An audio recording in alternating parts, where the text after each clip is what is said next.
Bismillahirrahmanirrahim. İndi inşallah bu günləri qardaşlar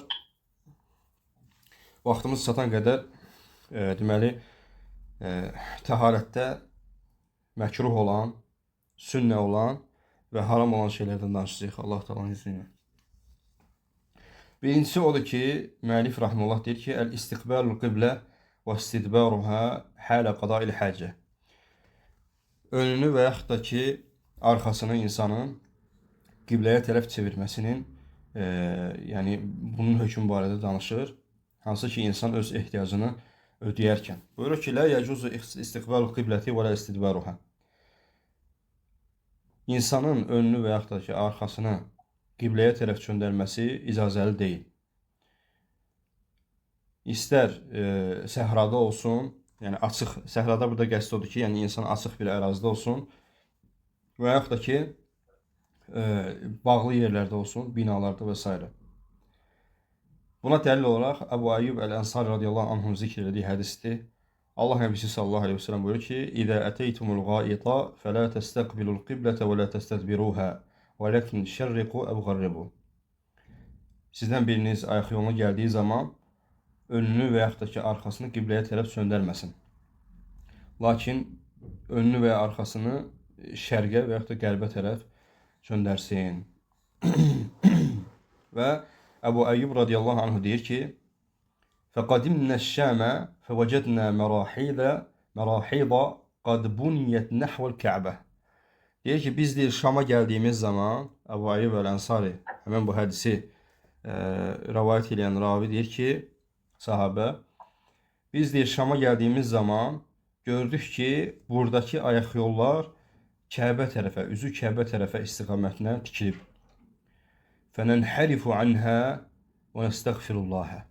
Və deyir, biz deyir, bu həmən o tikilən şeylərin üzünü, yəni onu dağıtdıq, üzünü Kəbədən başqa yerə çevirdik və Allah Taala'ya tövbə elədik. Hədisi Buxari və Müslim rəvayət edib, qardaşlar. Və həmən, inşallah birazdan gələcəkdir, həmən bu qibləyə önünü və arxasını insanın çevirməsi, bunun hökmü barədə alimlər arasında 4 dənə görüş var. Alimlər arasında 4 görüş var.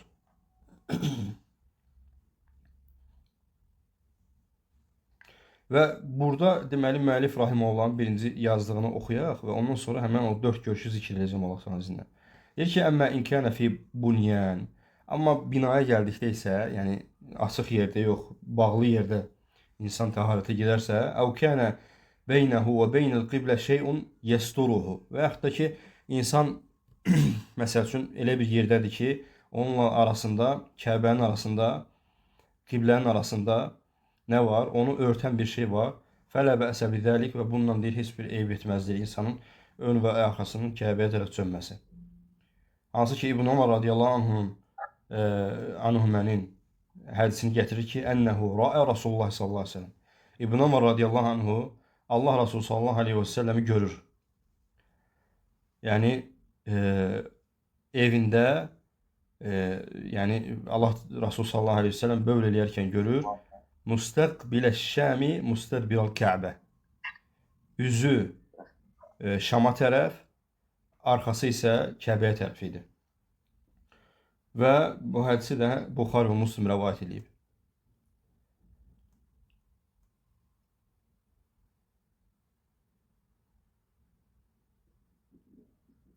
Bəli, deməli bu 4 görüşü zikr eləyək Allahın izni ilə. Deməli birincisi odur ki, qardaşlar, alimlər insanın üzünü və yaxud da arxasını qibləyə tərəf çönməyi birinci görüşü odur ki, alimlər deyirlər ki, haramdır mütləq şəkildə. Və bunu deyən alimlər Əbu Əyyub Əl-Ənsari radiyallahu anhudur. Birincisi, hansı ki, hədisi zikr elədik ki, Əbu Əyyub Əl-Ənsari ilə rəvayət eləyir ki, Allah Rasuluna əgər biriniz ayaq yoluna girdiyi zaman üzünü və arxasını çöndərməsin. Və burada da əmr gəlir. Əmrdən də vacibliyi qəsd olunduğunu deyib.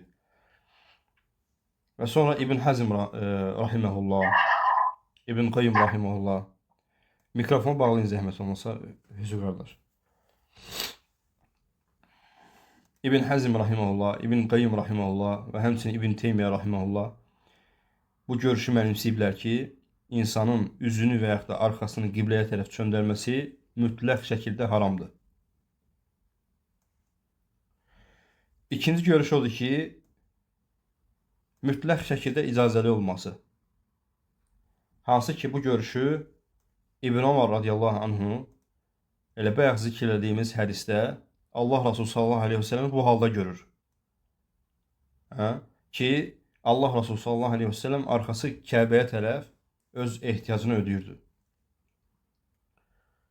Və həmçinin bu görüşdə olan alimlər Urva ibn Zubeyr, Rabi'a və həmçinin Əbu Hanifə və digər alimlər bu görüşdə olublar ki, həmçinin Əbu Davud Əz-Zahiri rahimehumullah bu görüşdə olublar ki, insanın ayaq yolunda önünü və yaxud da arxasını qibləyə çevirməsi mütləq şəkildə icazəlidir. Və üçüncü görüş, qardaşlar, cumhurun görüşüdür. Yəni, çoxlu alimlər bu görüşdə olublar ki, İmam Məlik, İmam Şafi, İmam Əhməd deyirlər ki, haramun fil xalə, la hərəcə fihi fil bunyan. İnsanın açıq yerdə, heç bir maniə olmadığı yerdə, səhralıqda, o şey ki, onunla qiblə arasında heç bir maniə yoxdur, bu halda üzünü və yaxud da arxasını qibləyə tərəf çevirməyin haram olması, bağlı yerdə isə üzünü və arxanı qibləyə çevirməyin icazəli olması və heç bir problemin olmamasını zikr ediblər. İmam Şafi, Məlik və Əhməd. Və bu görüşü mənimsəyən alimlər həmən bu iki hədisi cəm ediblər, qardaşlar. Birincisi odur ki, bayaq zikr etdiyimiz kimi Allah Nəbisi sallallahu aleyhi ve sellemin sözü ki, üzünüzü və arxanızı çevirməyin və sonra İbn Ömər'in Allah Rasulunun ehtiyacını ödəyərkən arxasını çevirməsini görməsi. Bu iki hədisi cəm ediblər ki, fikir versəz elə hədisin zahirindən görünür ki, İbn Ömər deyir ki, mən Allah Rasulunu harda gördüm? Evində. Yəni onunla Kəbənin, yəni qiblənin arasını örtən bir maniyə var idi. Vallahi Teala ələm və haqqa yaxın görüş olan budur ki, insan əgər açıqlıqdadırsa, üzünü və arxasını qibləyə çevirmir, lakin binadırsa, yaşayış yerlərində bu zaman üzünü və arxasını çevirməsində problem yoxdur. Və dördüncü görüş isə, qardaşlar, hansı ki, insanın üzünü və arxasını çevirməsinin, qibləyə tərəf çevirməsinin hacətini ödəyərkən məkruh olmasıdır. İstər açıqlıqda olsun, istər deməli evlərdə olsun, məkruh olmasıdır və bu da İmam Sənəani rahiməhullahın görüşüdür. Allah daha doğrusunu bilir. Və hər bir halda çalışmaq lazımdır ki, məsələn görürsən ki, əgər evi tikən sənsənsə, məhəlləli evdirsə, həyət evi, yəni bu zaman çalışmaq lazımdır ki, o ayaq yolunun üzünü və arxasını qiblədən çöndər. Hətta bağlı olsa belə. Lakin, məsələn, bugün bizim yaşadığımız bina evlərində elə binalar var ki, artıq bu tikilibdir. Və görürsən ki, bunun üzü və yaxud da arxası qiblə tərəfədir və bu halda vallahi Teala aləm heç bir problem yoxdur. Cumhur alimlər bu görüşdədirlər. Bəzən görürsən qardaşlardan elələr var ki, bina evində yaşayır, deməli, üzünü və arxası qibləyə tərəfdir, girir ayaq yolunda tərsinə oturur. Yox, belə şeylər eləmək lazım deyil. Yəni. Ona görə də əgər bağlı yerdirsə, problem yoxdur. Əgər açıq yerdirsə, üzünü və arxanı çevirmə. Aydın oldu inşallah bu 4 görüş. Aydındır? Yaxşı, kim zikr eləyər bu 4 görüşü?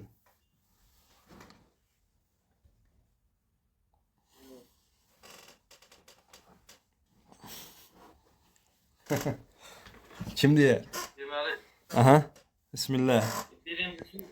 birincisi artıq sahədə, yəni səhrada üzü qibləyə və artıq qibləyə oturmanın qadağan olmasıdır. Qadağan deyəndə yəni haram olması. Haram olması, hə, haram olmasıdır. Aha. İkinci görüş,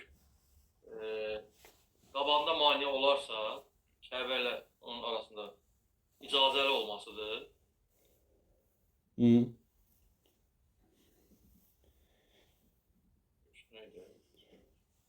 Bax, alimlərin adını yazıb göndərəcəm. Kimlər bu görüşdə olub, onları əzbərləyin. Bax, gələn dərs soruşacağım inşallah.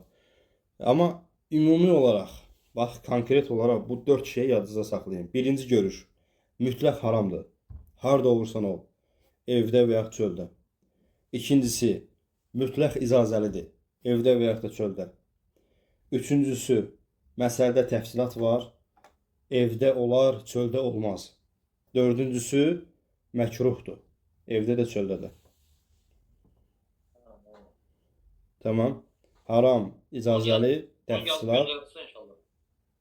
Yazmadınız. Bu işləri yazdım, onu yazan var. Dərsdə göndərsiniz onu yoxsa? Hə, göndərəcəm inşallah. Mütləq haram, mütləq İcazəli, məkruh, bir də ki, təfsilat. məhdud, təfsilat. Bunun təfsilatı olması da deməli daha şeydir, racihdir. Doğrusunu Allah bilir. Bu barədə sual olan yoxdur ki? Yoxdur. Sual belədir ki, biz hansı mövqedə olmalıyıq, hansı görüşdə olmalıyıq?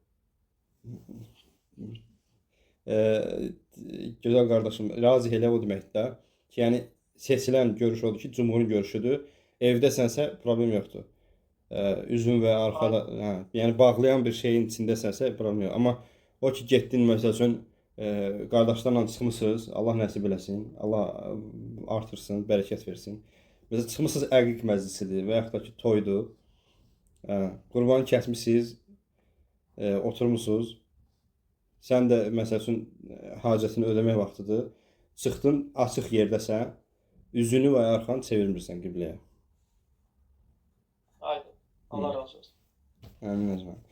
Deməli, bir dənə hədis var ki, həmən Marwan radiyallahu anhun hədisidir. Deməli, İbn Ömər radiyallahu anhunu görür ki,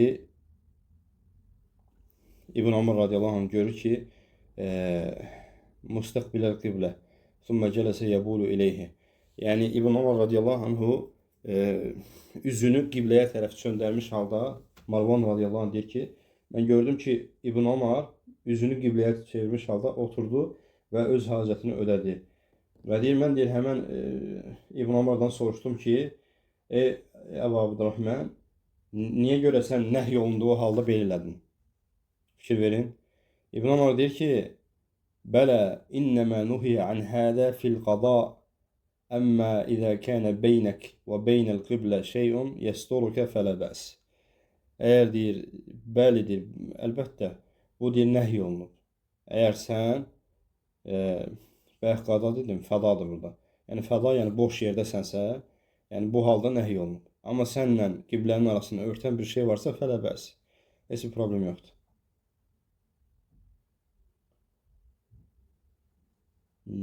Doğrusunu Allah bilir. Başqa sual yoxdur ki, keçək başqa məsələyə. Yaxşı. Yaxşı. Növbəti məsələdə deyir ki, ayaq yoluna daxil olarkən sünnət olan şeylər. Və indi soruşaq qardaşlardan ki, ayaq yoluna daxil olarkən nə sünnətlər bilirsiniz? Buyurun. Duası. Aha. Bir, dua. Dua, yaxşı. Dayanaq. Bir dəlillərlə gedək də inşallah. Eləmə, elə daha yaxşı olar. Deməli, qardaş dedi ki, dua eləmək. Dəlil nədir buna, bilirsiniz?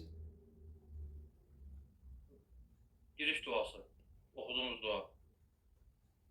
Dəlil harada keçir bilmirəm. Dəqiq bilmirəm. Allahümme inni əuzukə minəl xubsi və xəbəis. Birinci ondan başlayır. Yoxsa əlavə nəsə var?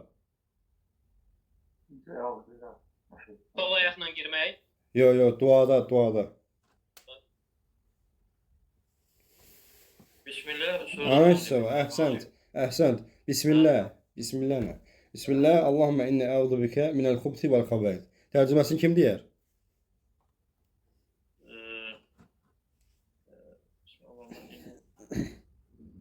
Pislikləri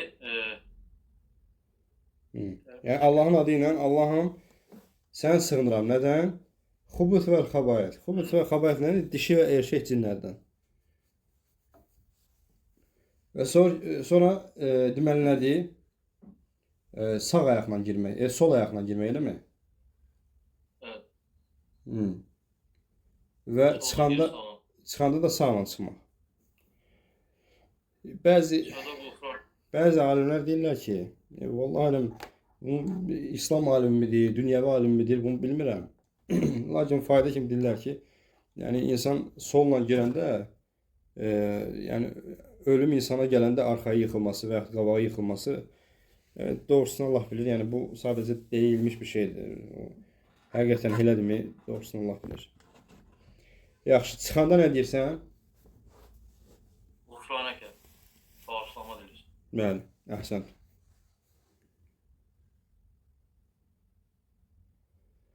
Bir də kiçik işin olanda oturarkən yəni o da ona daxildir yoxsa? Bəli, əhsəntum. O da ona daxildir. Oturaraq hacətini ödəmək. Burada çox da danışmamaq, yəni lazım olmazsa, nəsə yeməmək. Yəni burada sırayla gedək də. Deməli, Ali radiyallahu anh hədisində buyurur ki, Allah Nəbisi sallallahu aleyhi ve sellem dedi ki, Sitru mə beynəl cinni və avrati bəni Ədəm idə dəxələl xalə ən yəqulə bismillah. Fikir verin.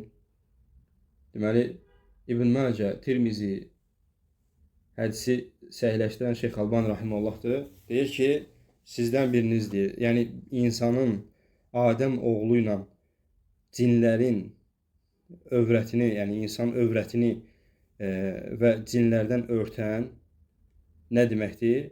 Əgər xalaya, yəni ayaq yoluna daxil olarsa, bismillah deyərsə, o həmən bismillah sözü insan oğlunun cinlərlə övrətinin arasını örtməsi deməkdir. Aydındır? Yəni, bismillah deyərsə, örtər.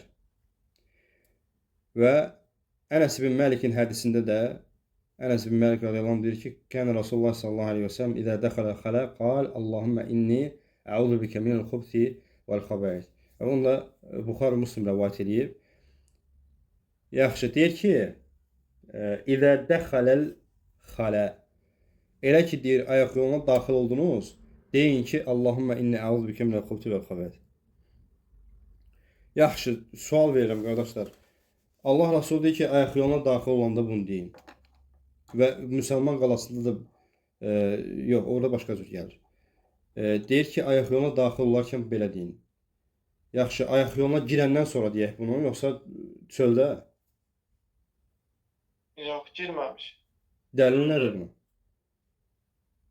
Bəs Allah Rasulü deyir ki, ayaq yol... Elə ki, bax, qulaq az. İdə dəxələl xalə. Hədisdə deyir ki, elə ki, ayaq yoluna girdiniz, deyin ki, bu cür. Yaxşı, burada nətər başa düşmək olar? Yəni, girəndə niyə deyək ki buna? Bax, nə demək istəyirəm, qardaşlar? Başqa bir dəlil var ki, Quran-ı Kərimdə. Bismillah sözünü işlətməyə görə da ki, orada Bismillah sözünü işlətməyin. Yox, hədis deyir ki, hədisin tərcümə eləyəndə belə başa düşürsən ki, yəni düzgün tərcüməsi olur ki, hərfi tərcüməsi. Elə ki, ayaq yoluna girdiniz, bu duanı oxuyun. Biz də deyirik ki, yaxşı, ayaq yoluna girib içəridə oxumaq lazımdır, yoxsa çöldə? Axı, hədisin zahiri onu göstərir ki, içəridə oxumaq lazımdır. Ola bilər ki, o ümumi olaraq deyilir ki, yəni girəndə. Bax, bir dənə dəlil var Quran-ı Kərimdə. Mən onu, əgər o bilinirsə, bu açılacaq məsələ. Yox, bilinmirsə, qalacaq. Bax, Quran-ı Kərimdə elə bir ayə var ki, bu həmən bu ləfsi təsdiqləyir. Ki, girəndən sonra yox, girməmişdən qabaq. mundar yerlərdə dua etmək, yəni namaz qılmaqda qadağan olması barəsində. Yəni mundar yerlərində Allahı zikr olmanın qadağan olunmasına dair dəlilin var. Dəlil var, yadda deyil, yəni onu dəqiq olaraq bilirəm ki, hamamda, ayaq yolunda namaz qılmaq olmaz, yəni ki, Allahı zikr etmək olmaz. Yaxşı, bax, bunu yadda saxlayın. Allah Teala Quran-Kərimdə buyurur ki: "Və izə quri'əl Qur'anu fəstə'iz billahi minəşşeytanirracim."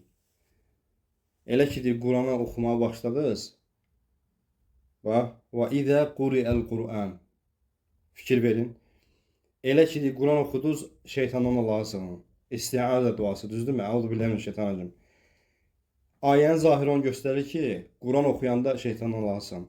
Burada sual ortaya çıxır ki, biz əuzu billahi Quran oxumamışdan qabaq deyirik, yoxsa Quran oxuya-oxuya? Qabaq. Ay sağ ol. Yəni burada da eyni ləfzdir ki, ona dəlalət edir ki, ayaq yoluna girməmişdən qabaq oxuyursan. Tamam, yadda qalar. Yəni özümüzü birbaşa sığortalayıb sonra mı girdik də əvvəlindən? Əhsən. Və sonra bu həmən dua barəsindədir, dəlili. Və sonra Ayşə radiyallahu anh hədisində, dəyərli qardaşlarım, buyurur ki: "Və izə xaraca minəl xaləi qalə ğufranəkə." Və bunu da Əbu Davud və Tirmizi rəvayət edib. Şeyx Albani deməli nədir? Həsənləşdiribdir. Və burada da deyir ki, eyni ləfzdən gəlir. Fikir verin. "Və izə xaraca minəl xaləi qalə ğufranəkə." Elə ki, ayaq yolundan çıxdınız, deyin ki, neyin? Ğufranəkə. Yaxşı, sən yəni ayaq yolundan çıxmısan, düzdürmü? Niyə Allahdan bağışlanma diləyirsən ki? Neynədin ki? Amma içəridə bilmədən elə bir şeylər eləyə bilər ki, ona bağışlanma lazımdır. Yaxşı, heç eləməmisən məsələn. O halına görə bağışlanma istəyirsən. Hansı halına görə? Yəni o təharətə girdiyin halına görə. Günahdır bəyəm. Yox, günah deyil.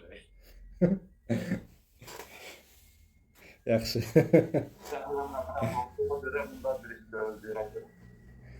Bunlar bir iş gördüyünə görə, yəni bu bunlar bir işdirsə, niyə Allah Teala bizi mübtəla edib bundan? Allah quluna qarşı xeyir istəyir axı. Yerel okumuştum satırlarınızda. Yani biz şey için, ileride şey için gördüğünüzde ya. Bilmədik, denə. Yox, tutarlı cavab yoxdur. Axı buyursan, de görək.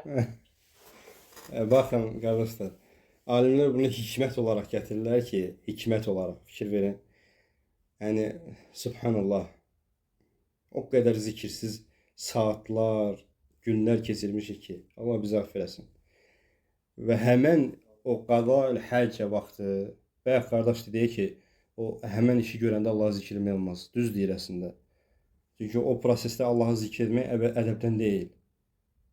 Və sən, alimlər hikmət olaraq deyir ki, sən Allahı zikr etmədiyin həmən anlara görə Allahdan bağışlanma dilirsən.